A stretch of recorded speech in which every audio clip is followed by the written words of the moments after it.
कहा जाता है कि राजनीति में कोई किसी का सगा नहीं। 2024 के विधानसभा चुनाव में विदर्भ की 2 सीटों पर ये कहावत सटीक बैठती है, जहां घर की लड़ाई अब सियासी रण में लड़ी जाएगी। गढ़चिरौली की अहिरी सीट पर पिता के खिलाफ बेटी मैदान में है, जबकि सावनेर में सगे भाई ही एक दूसरे को चुनौती देंगे। ये लड़ाई सियासत कम पर्सनल ज्यादा है।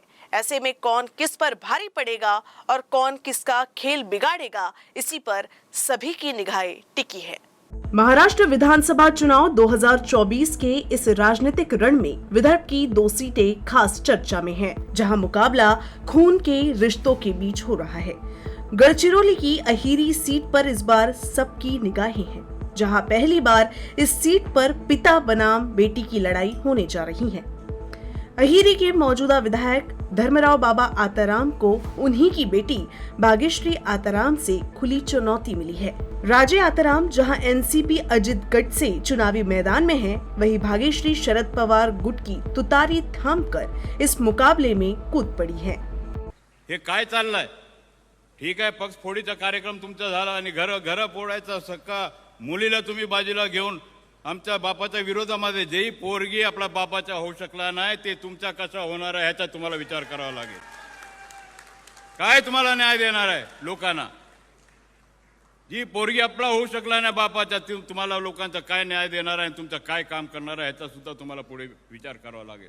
बाबा किती पण टीका टिप्पणी केले, किती पण काय बोलले, पण माझे वडील आहे, आशीर्वाद समजून मी घेऊन घेणार।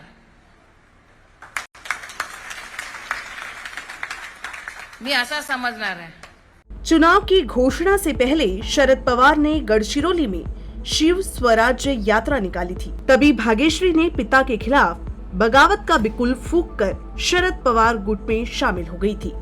बाबा आताराम ने आरोप लगाया था कि शरद पवार मेरे घर में घुसकर मेरी बेटी को मेरे खिलाफ खड़ा कर रही हैं। तभी अजित दादा ने भाग्यश्री से अपने पिता के साथ रहने का आग्रह भी किया था, लेकिन भाग्यश्री ने किसी की नहीं सुनी। राजनीतिक रसाकशी यही खत्म नहीं होती।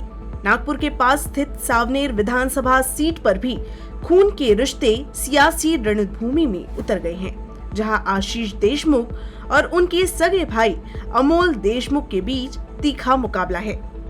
बड़े भाई आशीष भाजपा के टिकट पर चुनाव लड़ रहे हैं, वहीं छोटे भाई अमोल देशमुख निर्दलीय के रूप में मैदान में उतरे हैं।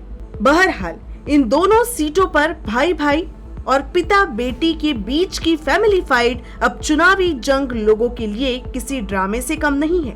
अब ये देखना दिलचस्प होगा कि कौन विजयी होता है और किस रिश्ते पर ये राजनीतिक लड़ाई भारी पड़ती है। Faizal Khan, bureau report, UCN news.